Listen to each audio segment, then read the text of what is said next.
directly. Yes, this is good. Because you'll need to be there. Yes. In order to. Yeah. Maybe a little bit up. Hello and welcome to our wonderful event hosted by Lighthouse. I'm Celine Froon. I'm the editor of both Unspeakable and Unthinkable, two queer Gothic anthologies. And I am joined here today by three wonderful authors. We will present you with just a short introduction about our anthologies. We will answer some questions. I've prepared some probing questions for our authors. And they will be graded. It's very important that they get it right. And afterwards, we will do some readings. We've all have some short pieces prepared for all of you, so you get a bit of a taste of what is on offer in the anthologies. And after that, we will open to audience questions. So do, peruse in your mind whether or not you would like to know more about certain aspects about the writing process, or in terms of the stories, the Gothic, whatever you want. And that will sort of be the structure of this event. So the two anthologies, as presented here wonderfully, are Unspeakable, which was published originally a couple of years ago and has recently gotten a beautiful repackaging by Haunt Books, published by Rebecca, who's right over there. And Unthinkable is the follow-up anthology, which just means that there's even more stories. There's no direct connection other than that. But it does mean that there's over 30 wonderful queer Gothic stories on offer here. So let's move on to the authors. First of all, on the very left, is G.T. Corbin, who has written In Ruins in the Unthinkable anthology. G.T. Corbin is an author from Greece, currently living abroad to pursue a career in STEM. Primarily a fantasy author, her writing often focuses on reimagining old myths and tales of her culture, with a love for the drama that makes her think those tales might have better been left alone. Second of all, we have Heather Valentine, who's sitting in the middle, who wrote Lady of Letters, or the 21st Century Homunculus, in Unspeakable. And Heather Valentine is a queer speculative fiction writer based in Glasgow, where she runs a fan fiction open mic night. She has worked as a proofreader, a receptionist, a student teacher, and a tour guide. Her stories have been published in magazines and anthologies, including Lamplight Magazine, We Were Always Here, and Shoreline of Infinity. And finally, we have Catalina Watt, who has written the wonderful story Laguna and the Sirena in Unspeakable as well. And Catalina was longlisted for Penguin Right Now 2020, awarded the 2021 Ladies of Horror Fiction Writers Grant, and won the 2022 Ignite Best Fiction Podcast Award for their work as founding audio director for Choreo magazine. Their work can be found in various magazines and anthologies, including Haunted Voices, which is also from Haunt Publishing, and Reclamation. So please welcome all of our authors.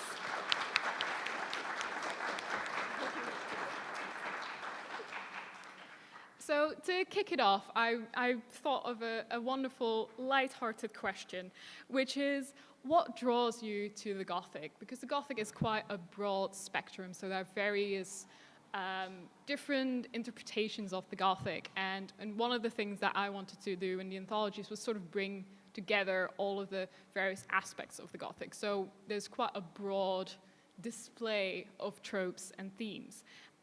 Let's start. Okay, I have to start. I don't have a light-hearted answer for you because you know what tropes I use. So I will be honest with you. For me, when I end up with like a Gothic short story, I very often do not realize that it's a Gothic short story until I have it in front of me. I find it quite hard to actually pinpoint the genre. But anyone who has ever read anything I've written can tell you that I really love playing with the theme of isolation. I think loneliness and disassociation can really shape the way a person reacts to things and other people, and it's just so much fun to combine it with other Gothic themes such as obsession or transformation. So I really love working with that. Plus, it can, sometimes its aesthetics can often be, intersecting with stuff like grotesque, where it's like magnificent but uncomfortable to look at, and not to be shallow, but I do really love the settings in the Gothic. Like making a setting that is as relevant to your story as your character is one of my favorite challenges, which is why I like working in that genre. That's a great answer. Thank you very Thank much. What about you, Heather? I'm drawn to the Gothic because it's very melodramatic, just like me. For me, it's also a great meeting place for horror and sort of romance and love stories, which are two genres that I have a lot of love for. For me, I love being able to write stories that are very emotional, character-focused, but don't necessarily have to be. You can invest in them and enjoy them and get a lot out of them without having to worry about them having either a very happy or a very sad ending. Gothic is where those come together. And for me, it's great to read them because you never know what you're getting, and it's always great. And I also love enormous castles, that helps. But also just the attitude of it, whether it's your more like classic Anne Radcliffe, or whether it's a Roger Corman, Vincent Price movie, within the aesthetic itself, there's also just so much variety, and I just always love it. I was going to say Edinburgh is a very Gothic city with the castle and the extinct volcano. So yeah, I think similarly this idea of the atmosphere that the Gothic can invoke in the reader and also in the writer when you're telling the story or sometimes exploring it yourself as you're writing it. I think for me a lot of it comes from this idea of fear and the unknown and facing that kind of head on.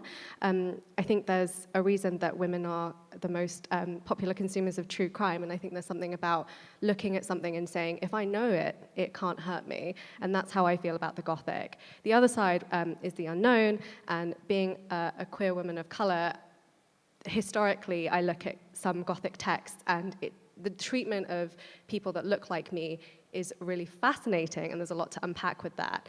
And the story that I've written in Unspeakable is directly inspired by Filipino folklore and mythology. So for me, part of writing this story was about reclaiming those stories and exploring what has been kind of termed tropical Gothic, because while the castles and that kind of European influence is really important to the tradition, for me, I wanted to explore another side that maybe is less familiar to Western audiences.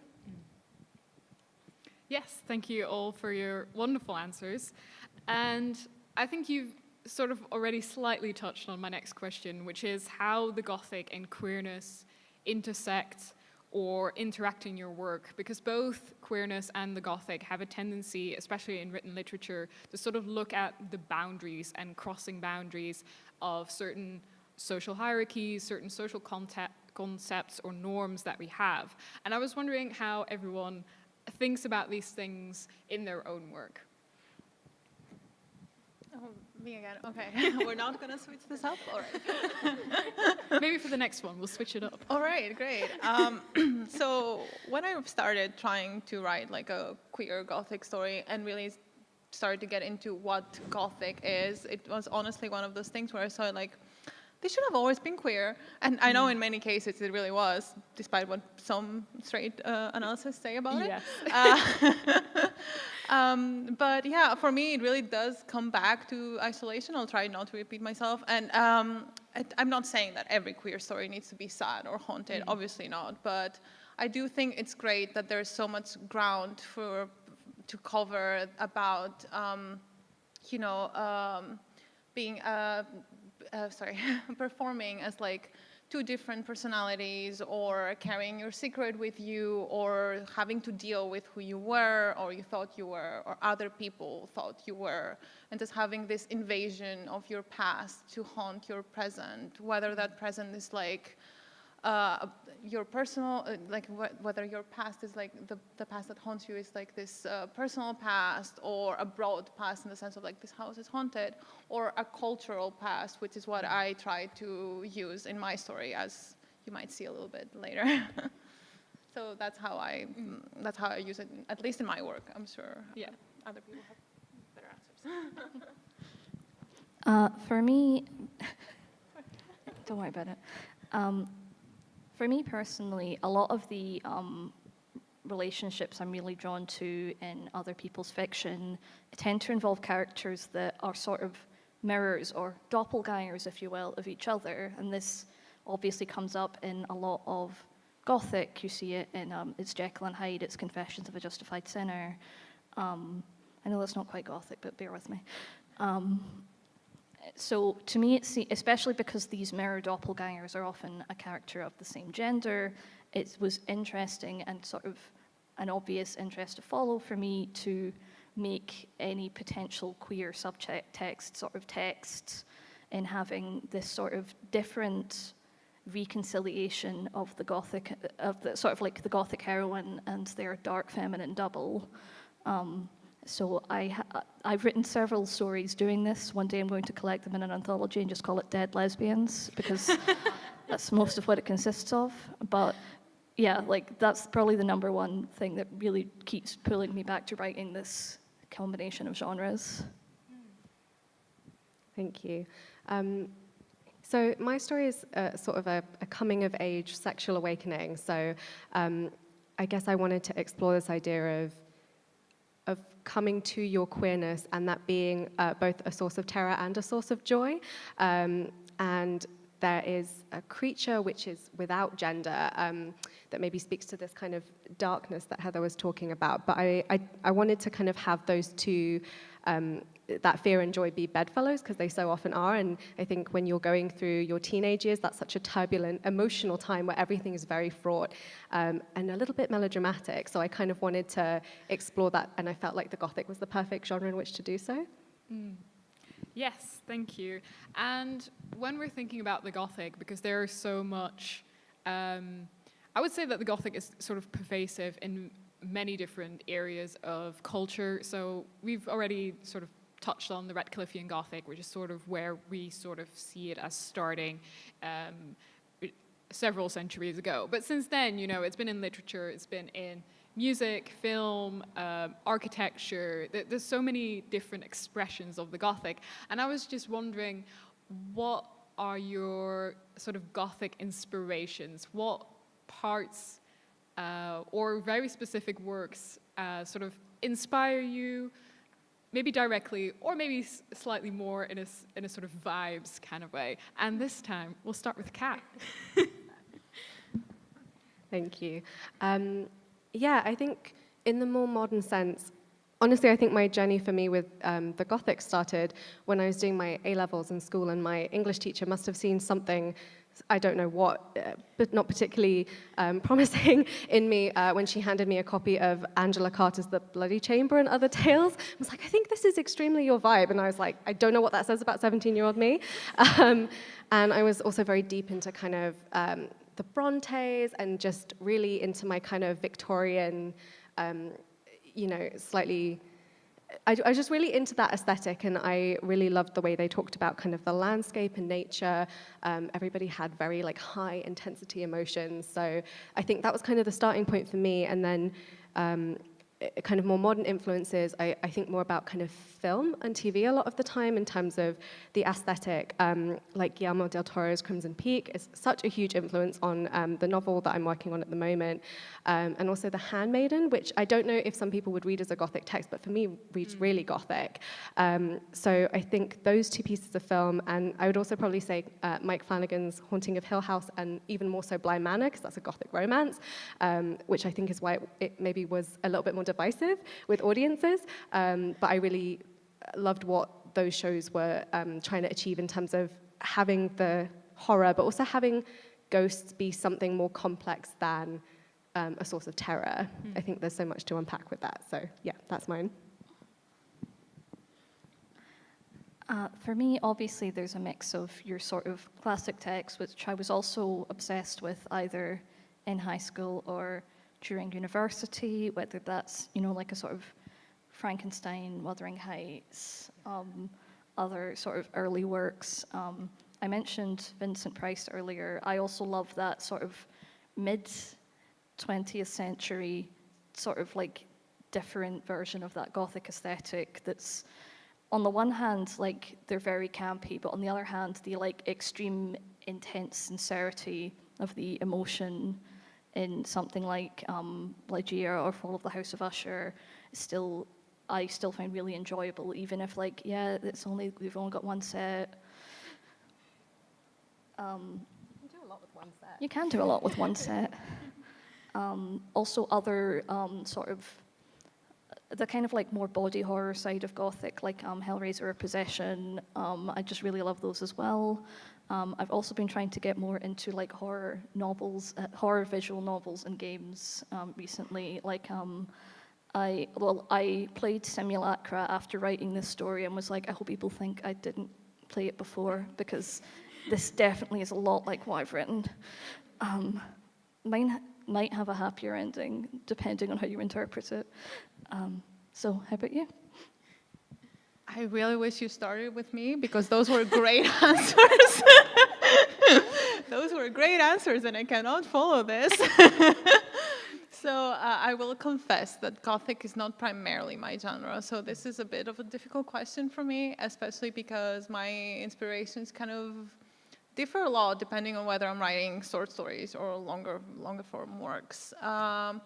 And I don't want to be the person that says, I get inspiration from everything, but I'm that person. If it's true, it's true. You know? I do truly believe that I'm an amalgamation of like my favorite things, and I really can find an inspiration in everything, like liminal spaces, like as I mentioned, like Gothic settings, this setting that it might be modern or might be something that doesn't traditionally belong in this kind of genre. Like that's a great setting for a novel, for a Gothic story, and it really can be anything, whether that's like a picture or a scene from a movie, or that one line in a song that like really hits the right spot, or, and this will make sense later, a photo shoot of Taylor Lachey looking longingly at a statue.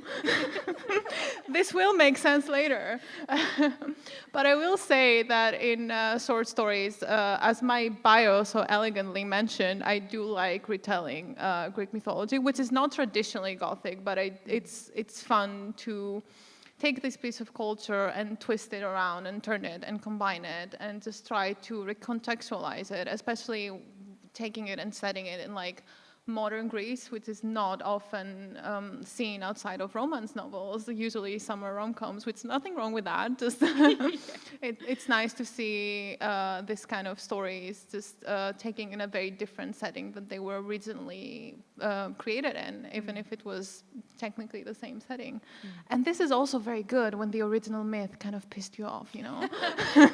It was sort of your answer to the original. Yeah, exactly. So yeah, not exactly a Gothic inspiration, but that is my answer. I would argue that perhaps sort of the reconfiguring and the constant recycling in itself is quite Gothic. It's like we're constantly being haunted by these myths in a way, but at the same time we sort of remake them for our modern age, and I think that would kind of resonate with a couple of you. So, you know, I think that's a really good way of looking at it. Thank you for saving my answer. Not at all, it was already there. So yeah, I would like to invite one of you to perhaps read a bit of your story. And I don't know who wants to go first, but maybe Heather wants to go first as well. Sure. Hi, oh, I can see you all a lot better here. Wow, for once this mic is set below my height. Okay. So I'm going to read the first few pages of Lady of Letters, or the 21st Century Homunculus. It's important to know this story is set in about 2003, for reasons that will become evident later, just in case you're like, MSN shut down. The first message that Jade Evans sent me was the one I wrote myself. This looks better on the page. Jade says, "Hey, beautiful. I don't remember what was going through my head when I sent the message, or why I chose to lie to Ian in the first place. I suppose I thought fabricating a reason for my actions would be a better way of soothing his fury than admitting a mistake. I should say that I was 16 and that he had been my first boyfriend. I had nobody to compare him to and nobody to ask. I thought nobody would take my feelings for him seriously because Ian and I had only spoken online.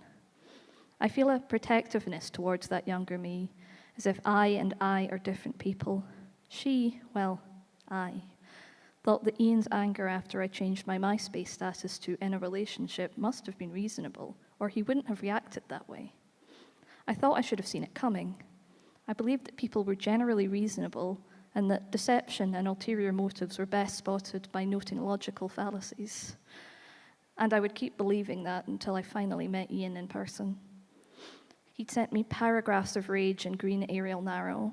I could see that he was still typing after the first flurry of messages, and I hid the window while I waited. Sitting stone still at the computer in the living room, the cozy, homely furniture seemed like an insult to the crimson depths of my feelings. I was afraid to click and see the rest of what he had written for so long that the MSN icon at the bottom of my screen stopped flashing and settled on an unwavering, dangerous orange. I feared it would only confirm my wrongdoing if I didn't respond to his messages as soon as I'd read them, and I suppose I panicked. In my haste and terror, I claimed that I had actually changed my status for completely unrelated reasons, because I had received dirty messages from strangers and hoped that appearing to be in a relationship would dissuade them. Ian demanded proof, so I created Jade. It was strangely exhilarating realizing how easy it was to get a second Hotmail address and make a new profile. I worried that it was too easy, that I would somehow be found out, not even by Ian necessarily. Perhaps it was illegal to make a fake profile. I hadn't checked. In retrospect, I made a lot of mistakes with Jade's first profile. If Ian had decided to be suspicious, he could have checked her wall and found it to be empty. He could have noticed that she'd taken her profile template from the same website as mine, and that she'd only uploaded one photograph. It was long before reverse image search existed, though. He would have been unlikely to figure out I'd taken it from the sixth result for emo girl profile picture, unless he'd been looking that up himself. I don't know why I picked her in particular. She was unthreateningly, blandly pretty. It didn't seem like I was taking a real person's photograph. She didn't have flaws like I did, and her expression looked natural, not posed for the camera. Her writing style, personality, music taste was similar enough to me that I felt I could write her convincingly, but different in obvious, swerving ways. A US location with UK spelling, who could only like bands I'd heard of. Despite the black and red I'd painted her profile in, she liked Coldplay because Ian thought they were rubbish, and I hoped it would make him dislike her. If I'd been properly clever, it would have been better to make her look like a bot instead of half a person, make it seem like I'd gotten a fright from a spam message, or to have made a male profile, which would, in retrospect, have been much more likely to send me spontaneous, thirsty messages, even though I wouldn't have had the knowledge to make them convincingly filthy. But I was 16 and the stupid kind of clever. I put a huge effort into very silly things, but not enough to accomplish anything with them. I sent Ian a screenshot of Jade's first message a few days later, after what I thought was a good amount of time to avoid her message seeming too convenient. After 3 minutes of silence, his reply was anticlimactic. Ian says, "I don't see the problem, Emily." With his immediate problem gone, I suppose Ian didn't care about my supposed reasons. I changed my status to what he wanted and hadn't changed it back, so his real-life friends wouldn't ask questions if they happened upon my profile. There was nothing to accomplish with vicious screeds today. He didn't mention Jade or the messages again, and for a while, I forgot about her too. And that's all you're getting today.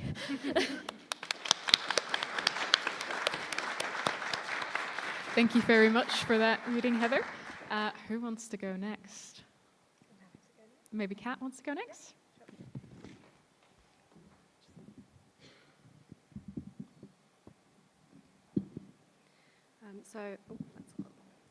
Not quite that short. So I'm going to read an extract from Laguna and the Sirena. Oh, and there are some content warnings for this. And there are content warnings in the anthologies, which I really appreciate as a reader, and they are by story and also by content type. So, yes. So for this story, there are content notes for birth, child death, death of a parent, murder, and pregnancy. Laguna had been born in the water. Her mother had been thick in labor pains when she had stumbled out of the hut, across the sand, and into the sea. She cried out, awakening the Bushelas, and Laguna had slid out between her legs, the caul still surrounding her. Waters separated by a thin layer of skin.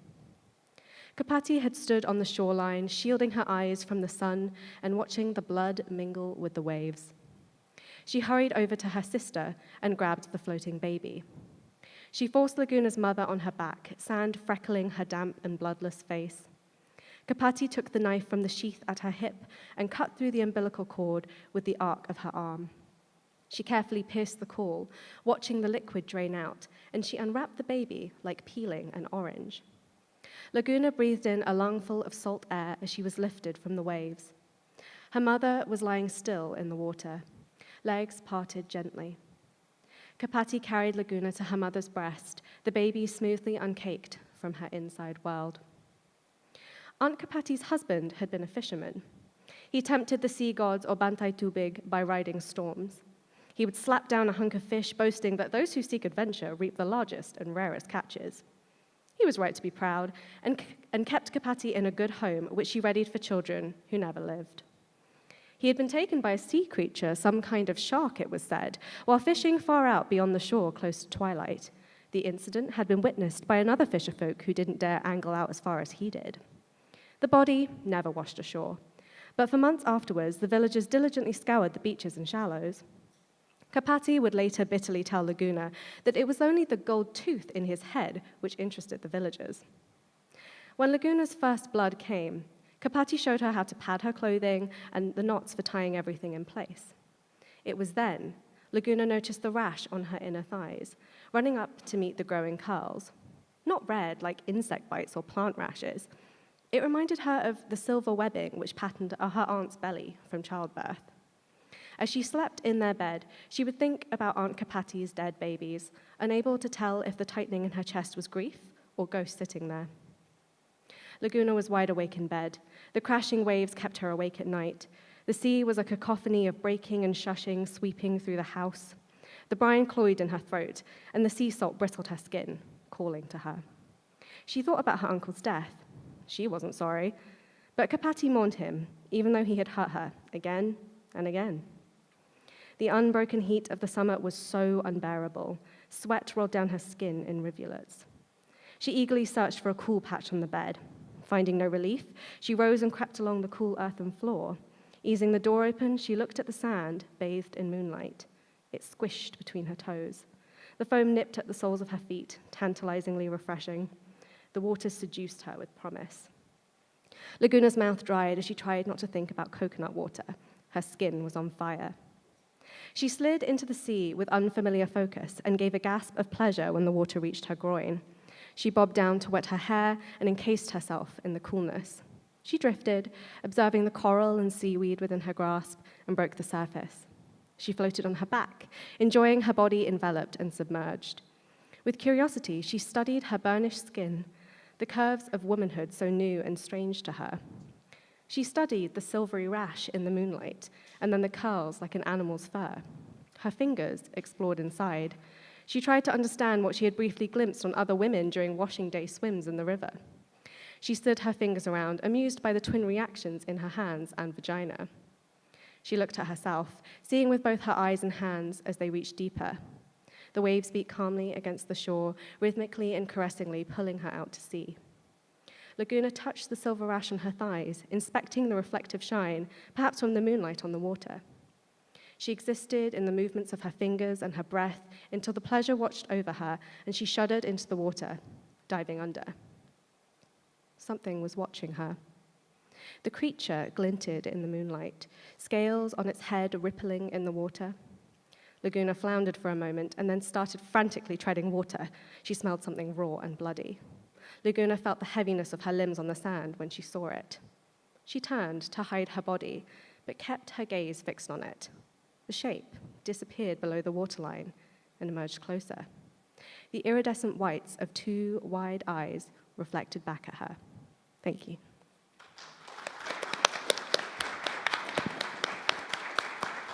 Thank you very much, Gina.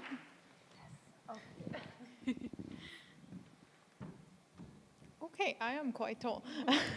How do you fix this? Can you tell I've never been around microphones before? You can also hold the microphone if you want. Ah, okay. Thank you. I'm a bit challenged with technology. Okay, can people hear me? Yes, okay. So I'm not going to start from the beginning, but I hope people can still, I'm sure people can still follow what is happening. So, the weak flashlight of her phone is no match for the tall walls that reach high above her. The shadows drip down from the ceiling, trapping her in a suffocating bubble. But she knows the way by now, her steps certain in the dark. They click against the cold floors, reverberating through the vast halls, and the sound travels between pieces of history, announcing her presence amongst them. The statues haunt this room at night, their shapes obscured and foreboding. Still, they can't scare her. She only has eyes for one. Daphne smiles when her light brushes the cracked ends of her marble feet, and she takes her spot in front of her. She rummages through her backpack and takes out a small camping lantern to place at her side, giving a brighter light to her subject. Cori, the plague reads, girl, one of the unnamed ones, just a woman beautiful enough to inspire, or a fantasy of the sculptor, a person they wished existed. With every line of her futures that Daphne mirrors with care onto the paper, the sentiment reaches closer and closer to her heart.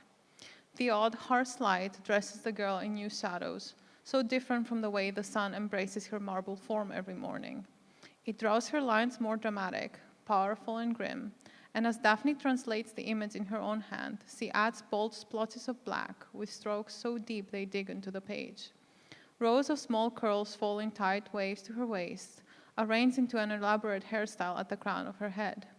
The folds of her clothes flow so delicate for the rough stone, and in her smile, the tiniest mirth accents her futures, a hidden invitation. Daphne wants to trace the intricate curve of the marble, the gentle shape of her lips. Instead, she draws, smudging shadows in near reverence. Don't you worry, my sweet. I'll try my best to do you justice. She does this a lot at nights like this. Talks to her instead of talking to herself, like a child would to a stuffed animal, with all the care that promises. She murmurs and sings to pass the time, then looks up at the statue with a breathless, guilty laugh when she belts too high and out of pitch. If I sang in English, would you understand me? Actually, you probably don't understand my Greek either, right? She muses as she brushes the eraser dust away. With a smile, she turns the sketchbook over as if to show her. But you understand this, right? Do you like it? She laughs. Thanks for the company, my sweet. I'll see you soon. With the statue's watchful eyes at her back, Daphne retraces her steps to the entrance of the museum, where Marcus, 3 hours into his shift, doesn't appear any more lively than the rest of the occupants there. They renew their deal for the following night, and he makes her promise to at least bring him food next time. Clutching the straps of her backpack, Daphne wanders out into the night. She breathes in the crisp winter air. It doesn't snow here much, not the way it did back north, but the cold still stings at her cheeks, and she wraps her jacket tighter around herself, zipping it up all the way to the top. The Parthenon stands over her as she walks to the closest bus stop, looking down from the top of the hill. At night, the scene is bathed in warm, golden light, playing with the shapes of both the monument and the rock below it. Athens always seems to linger, stuck between two worlds. The past blooms in every corner, monuments scattered like wildflowers between modern buildings. Ruins remain hidden, buried under the asphalt, and maybe their presence has done something to them, because they are all standing still, so far behind she wonders if there is a place for her here at all.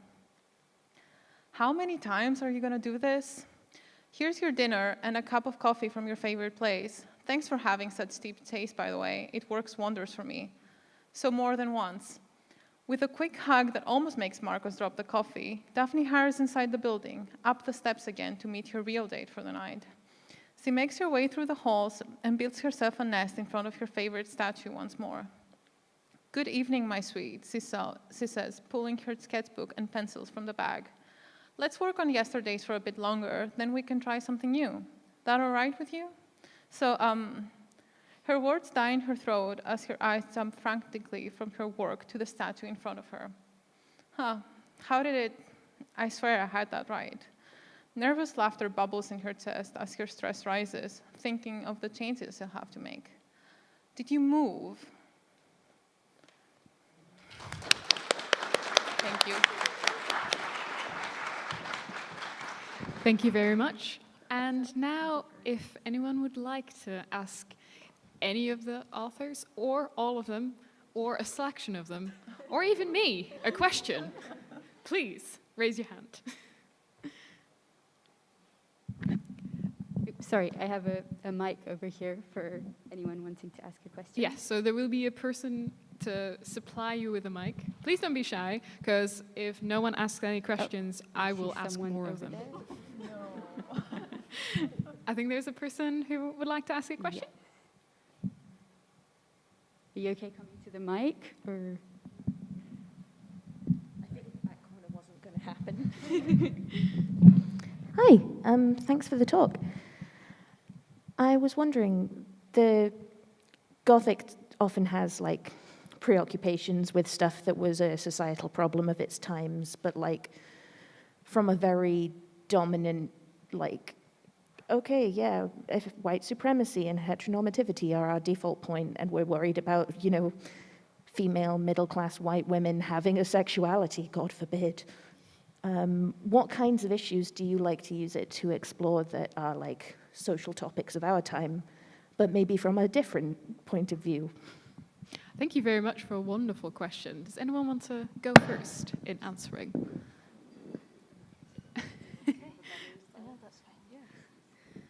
Thank you for that question. So my story is kind of set at the cusp of pre-colonial Philippines, even though it's like it's a fictional place that is inspired by that time and that period in history. So pre-colonial Philippines was very accepting of queerness, was very accepting of like the gender spectrum, and was also very accepting of kind of like folklore, ancestor worship, and then the Spanish came, and with it they brought Christianity, they brought heteronormativity, they brought gender roles, and so this story is set at that cusp of time when Laguna, the protagonist, is becoming an adult, and the world around her is changing very quickly. So there's a lot of flux, and there's a lot of instability in her life and in that world. So in a way, even though that's not the most positive answer, it's a mourning of the time that is changing, but at the same time I wanted to bring some hope in there, because I think that transition is scary, but I don't think it needs to be met only with fear. There can be this idea of understanding who you are and growing into that self despite the slightly antagonistic and unwelcoming space that you find yourself growing into.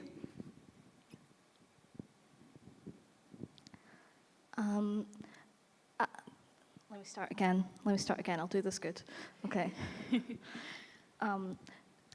I suppose I use a lot of my stories and the Gothic mode to explore sort of personal interdynamic microcosms. So for example, the sort of relationship between Emily and Ian in the story that I've read is much more of the horror of it than the much more kind of like out there sentient MySpace profile type situation that in a sort of older Gothic story might have been the thing that represents a worry about technology. I like playing with the thing that might have been seen as a problem being embraced by the protagonist. Also, I guess one thing I like doing is essentially taking things that were explored perhaps even by accident in older Gothic or horror texts and updating them for modern concerns. So for example, there's a story I'm working on right now that is based on a somewhat dubious B-movie called The Unearthly. It was on Mystery Science Theatre. It's about an old woman who basically is trying to pay someone to use a magical device powered by nuclear rays to psychically implant her brain into a younger body.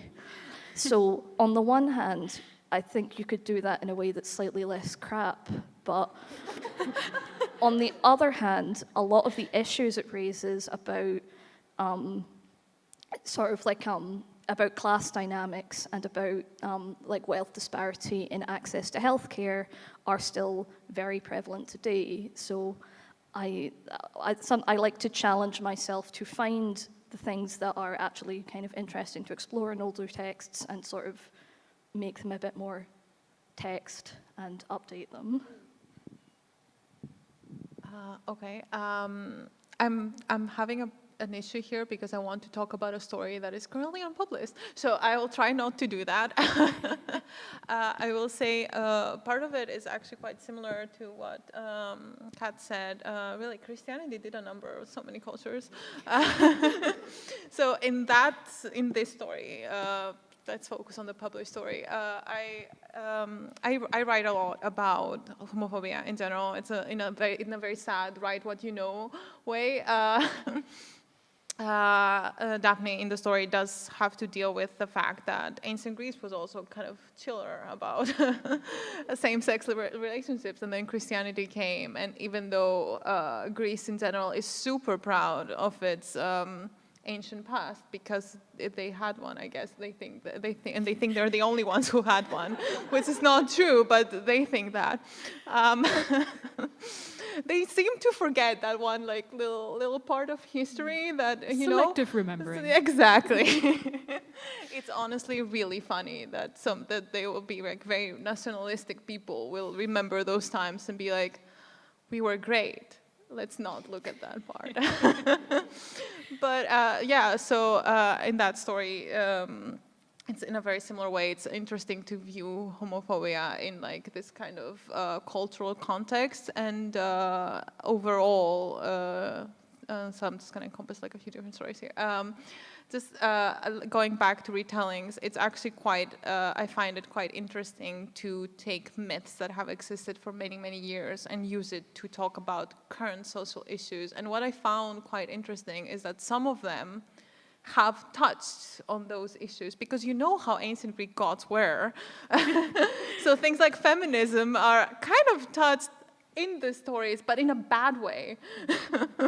So like, so it's really interesting to see things like homophobia and women's rights and see how you can take a story and retell it and switch it up. And you're still telling a very similar story to the original, but by changing the narrative or the ending, you're really telling it and you're giving a completely different message. And it's honestly really interesting to do.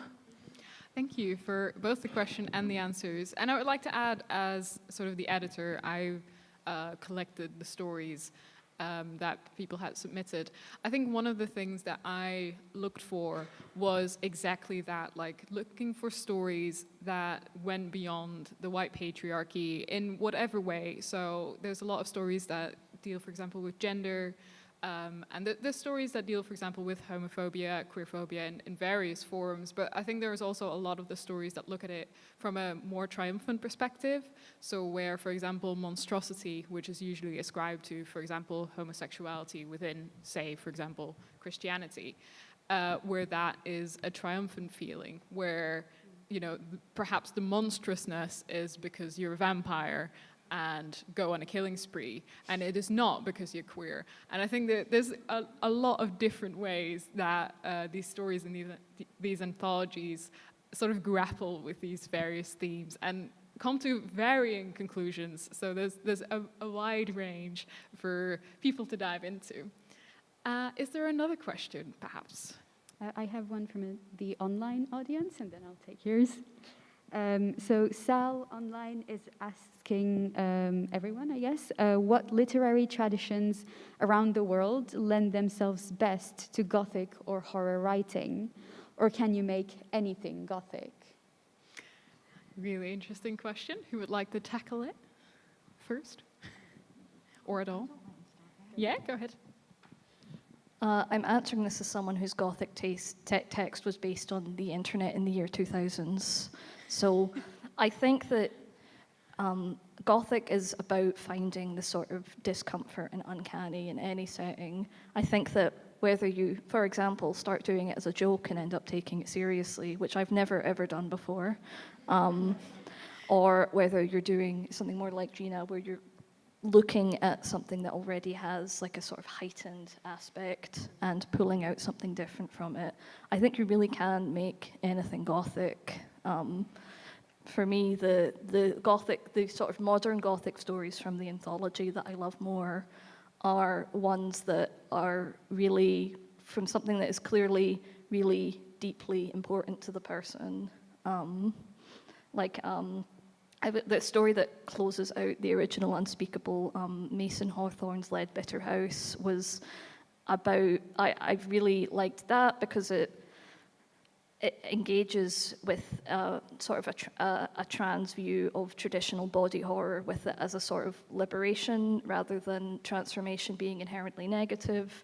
It has this wonderful sort of rural Australian setting that is very close to where the author lives. And whereas you might not think of sort of suburban Australia as being an inherently Gothic place, you can draw a lot out of the atmosphere, and I think you can do that with, if you're writing your own stories, anything that is a location that is inspiring to you, if you can break down what it is that makes you uncomfortable or awe-inspired about it. Which of you wants to go next? I feel like you summarized that so well. Anyone want to add anything to that, perhaps? No, I think that was quite concise. Like literally when I saw the call for the anthology, I love the fact that you said that modern Gothic is included, because I thought that was so fascinating to explore, especially for what you said, like what modern settings can you use in a Gothic story and still have it feel Gothic. And I thought that was one of the most interesting parts of like planning a short story around this. I just wanted to add, I remembered there was this webcomic that I saw fairly recently, which is just like I think like an 8-panel comic. And it's basically the protagonist is watching ASMR videos to go to sleep, which might be familiar. It's definitely something I do. But the Gothic comes in where like basically the ASMR artist like isn't on their screen one day and is in their room. Yeah, and so, but you can take, I love this idea of like technology and it being it's just another tool that you can use to explore. It's not inherently like good or bad. It can just be something else to play with, so yeah. Okay, but now we have to say what that was, because I don't remember the name of it, but I'm sure if you look up like ASMR horror webcomic, you will find it. But I feel like it has tweet Gothic this. tone. You can all follow Kathleen on Twitter if you want to I find will out try what and this find comic it, is. But you honestly, I think you can make anything Gothic. I feel like that's what we're getting at. Yeah, but now we have to know. Sorry? Adam? Adam Thoss. I think that's right. Thank you. Thank you very much for adding to this. Does anyone else have a question? We had one. Mine is for you, Celine. Oh. So you've spoken a little bit about the anthology and kind of what you were looking for, but I was wondering if you could tell us what your initial motivations were in putting together the anthology in the first place. What do you think was lacking? Like, why? Why? I mean, ultimately, I come from an academic background, so I have recently finished my PhD on penny bloods. So that's sort of what's often seen as one of the Gothic literatures of the 19th century. And I'm fairly familiar with sort of the historical canon. And although queerness is definitely part of the historical canon, for example, Carmilla, I would say, is one of the earliest lesbian vampires. And we love lesbian vampires, let's be honest. I wanted more, let's be honest. I had more craving for more queer Gothic stories, and especially stories where the queerness has more freedom, where there's more just where we can go further than perhaps the standard versions of queerness, like the safe ones. So I wanted perhaps to push the boundaries of that a little bit further. And I, at some point, just thought, well, why can't I collect an anthology? I had no publishing experience or anything like that. It was just sort of a passion project that I started, and I luckily actually got some funding from my university as a sort of outreach type thing. So I basically pretended that I was gaining work experience and sort of made them pay for parts of it. And I originally ran a Kickstarter, and that was sort of the point where I finally sort of realized how many other people also really wanted to see more queer Gothic. And well, now we're here, so it's gone really well. Thank you for the question. Does anyone else want to ask a question? Ooh, two. Which one? You first, perhaps? Sorry, I didn't see. There. Oops. Are you happy to come forward, or do you want me to tell me your question? I can repeat it, whatever you prefer. Sorry, I can only extend so far. Hi. Hello. A lot of the stories in your two books are kind of rejections of historical Gothic tropes. Are there any pieces of media, like specifically, that maybe inspired you, maybe out of spite, to create something different to that? Does anyone want to? Gina, I feel like you have a lot to say about this. What, me? Sorry, I need to make sure I understand the question. You meant if any pieces of media made us want to do something different from what was already there. Yeah, if it inspired you, for the online people, if there is any Gothic tropes that inspired you, whether that was, I'm really interested in this, or whether that was out of spite, I hate it. Okay, I actually do have an answer for this. I'm going to go a little bit sideways here, and I will say that it's not a Gothic trope, but I will have to admit, just to be clear, this was one of my first short stories, and I got about writing it when The Call came out, so I hadn't reached the Gothic spite yet. But I have definitely reached the Greek retelling spite.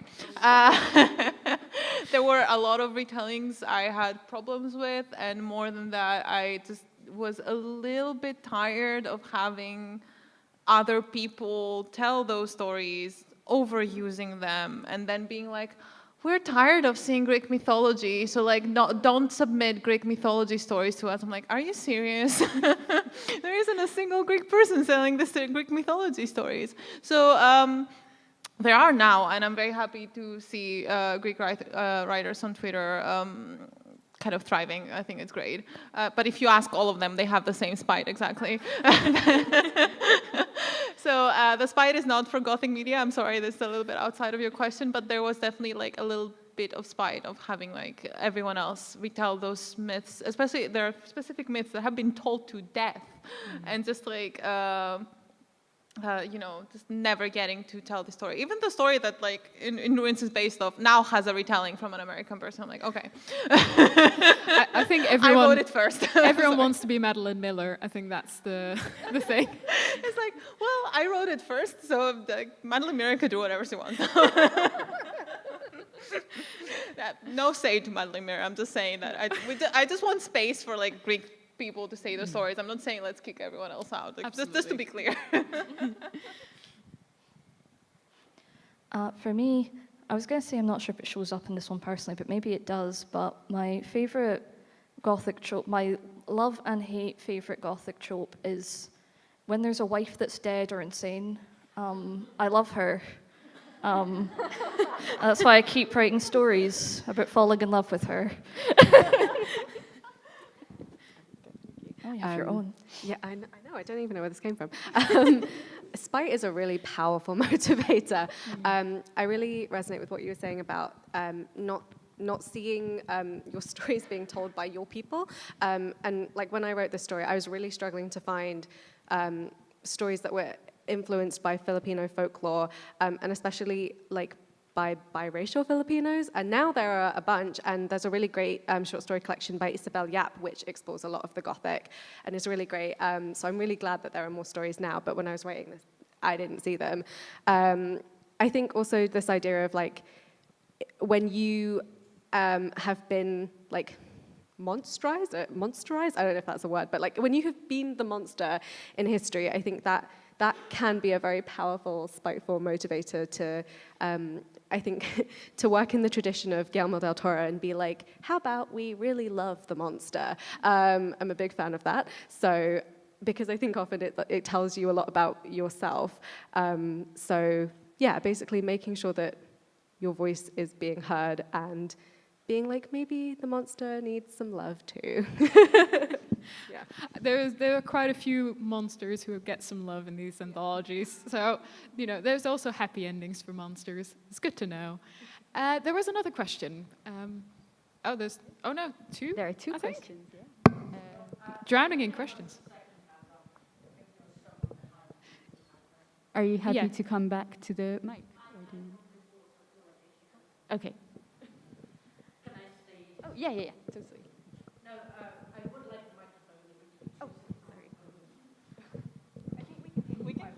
Okay, theatre person, so projecting. I had a cheeky question for Celine, which is, will there be a call for volume 3? Sorry? Will there be like a call for submission for a volume 3? At the moment, there is no follow-up anthology in the works yet. However, that doesn't mean there won't be one. Actually, the person perhaps you should be looking at is our publisher. But if there is a next one, it will be broadly advertised. And I think last time I received I think it was 300 or 400 short stories, just to give you an idea of how I think excited people are to write in this genre. It was also immensely difficult to just narrow it down to a little less than 20 stories if you receive that volume of submissions. Perhaps now the person in the back?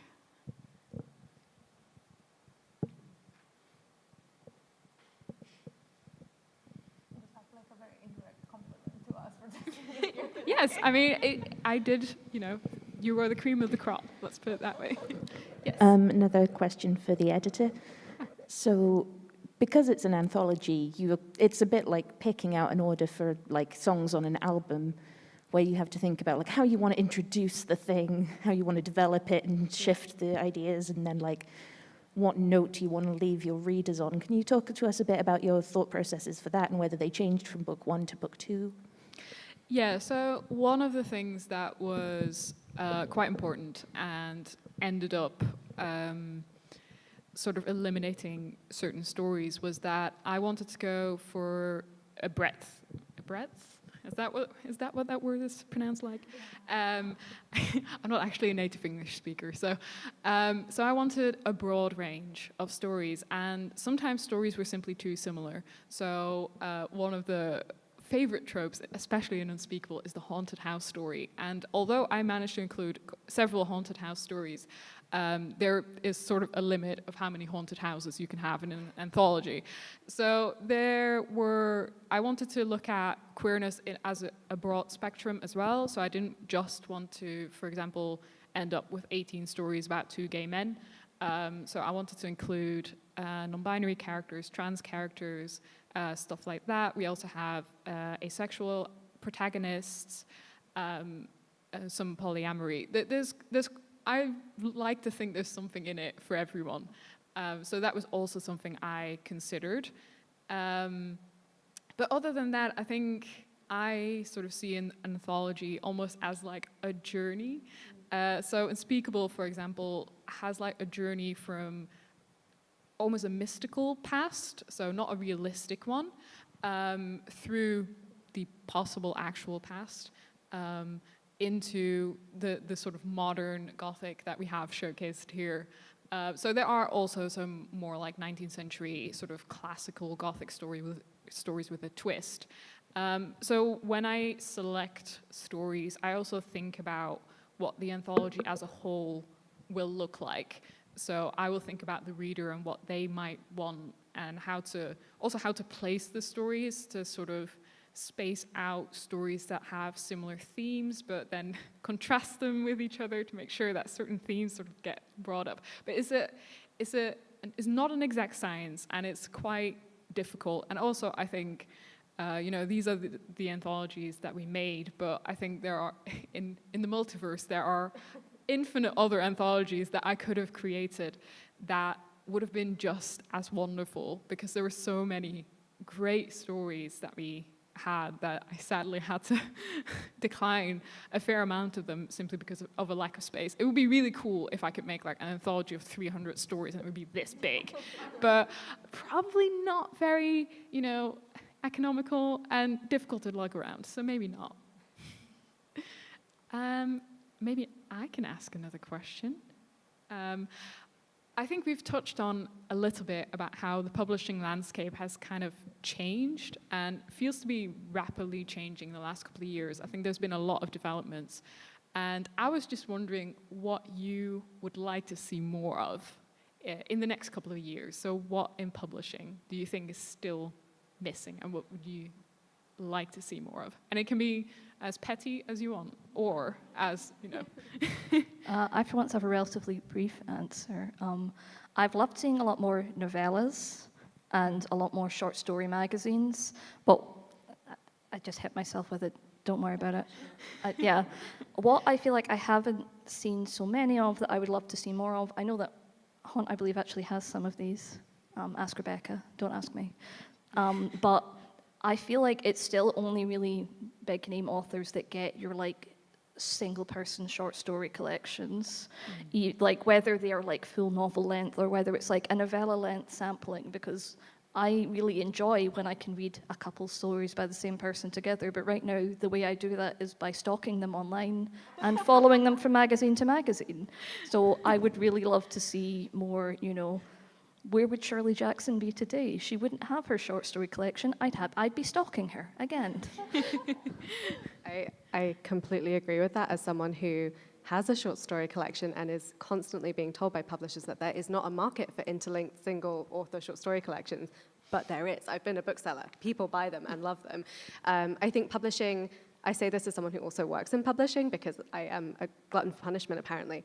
I think publishing is very, it's an industry steeped in tradition, and I think it is sometimes quite, it needs to have something tried and tested before it will invest in it. And as people who perhaps sit outside of the margins of what like a tradition in general, I think that can be really frustrating. So I would love to see publishing take more risks and put their money where their mouth is a lot of the time, instead of giving lip service to inclusion and to trying experimental formats and not tokenizing the authors that they do acquire and giving them the support that they need to flourish and to not just get their first book published, but to have a long and successful career. That resilience and sustainability, I think, is sorely lacking. And I think that often authors feel like there isn't space for them because they, you know, publishing already has this type of story. So why would they want more? But I think what we need is like an abundance and also space to try stuff and for it to be like fine. I think that, you know, there's a specific demographic that consistently gets to retell the same stories and also do it in quite a mediocre way. So I want like a plethora of stories so that people can just like try stuff and it might not work, but they have that space to experiment. So that's my like call to action to publishing. I mean, I feel like you've kind of already summed it up. If I can be like really petty, what I would like to see published more of is me. Love it. Yes. You said anything. And my short story collection. I would also would like proper age ranges. That would be great. Like actually keeping middle grade, young adult in like their own. You know, keeping young adult, and giving people new adult. Not the crossover appeal. Yeah, I mean, you can have the crossover appeal, or you can make young, new adult, but you also have this like little weird age range of like 13 to 15, who every young adult thing is like too old for them, and every middle grade thing is too young for them. So like, and I definitely like this is just like a list of things. I absolutely agree with what you were saying about giving people opportunities, and definitely in. Marginalized author context, but also just make books more weird. Like you don't have to do the same thing every time. And there are authors who do amazing work in the self-publishing scene, but they shouldn't have to self-publish all the time because some people just don't have the money or the time or the energy to do it. But some stories are just so outside of the norm that there's like no other way to do it, and that's not fair. And it's honestly, we don't have to have 700 copies of the same thing, just slightly to the left.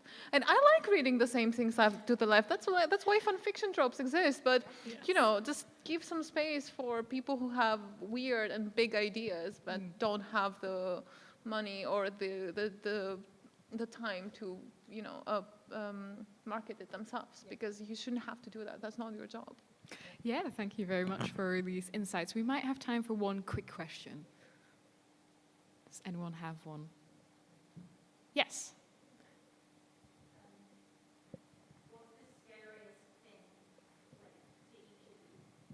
Oh, that's a good question. Who wants to go first?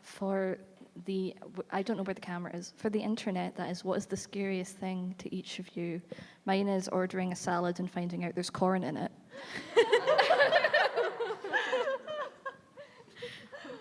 I can't follow that way. I mean, I have this, I know some people have like a recurring nightmare that they're like doing a test or they're like naked at school or whatever, but I did student theater at uni, and my like recurring nightmare, which I still kind of wake up in sweats in, is that I'm like the director of the musical. I also am the lead in the musical. I have a performance coming up. I don't know where my costume is, and there's a disaster backstage, and just literally like I'm somehow doing everything and everything is going wrong. And as someone who has quite a lot of anxiety, it's just like, whoa, oh no, everything rides on me and I can't literally be in 5 places at once, which probably speaks to something I should go to therapy about, but there we are. Everyone had funny answers, and I just don't want to go be like, my biggest fear is being isolated, that's why I write about it. I feel like that's kind of ruins the mood. I will say until yesterday, the scariest thing was coming up here and just reading a story, because I wrote it 2 years ago, and my writing style has changed, and I'm just like, why? So, I don't know, doing a public speaking of a story you wrote 100 years ago is quite scary, actually. If you'd actually written it 100 years ago, now that would be very Gothic. I feel like I could have done worse. I could have read you my high school stories, and that would have been. That would have been amazing. Yeah, maybe the scariest thing would be like to bring my stories that I first wrote when I was first learning English about a princess with my name and her magical adventures. That's amazing. No, don't. Well, I guess this is really random. I must have really strong climate anxiety because I often dream about giant waves, but I've also grown up in the Netherlands, which is half underwater level, so maybe that's why. There's not a lot of that in the anthology. Maybe it was just too scary for me. So I think we're going to wrap up now. Thank you so much for your attention, for being here. Thank you very much for Lighthouse for hosting this event, for putting all of this on. Absolutely wonderful, and for supporting our anthologies since the very beginning. So huge thank you to Lighthouse and to our wonderful publisher, and just everyone. Let's give an applause for everyone.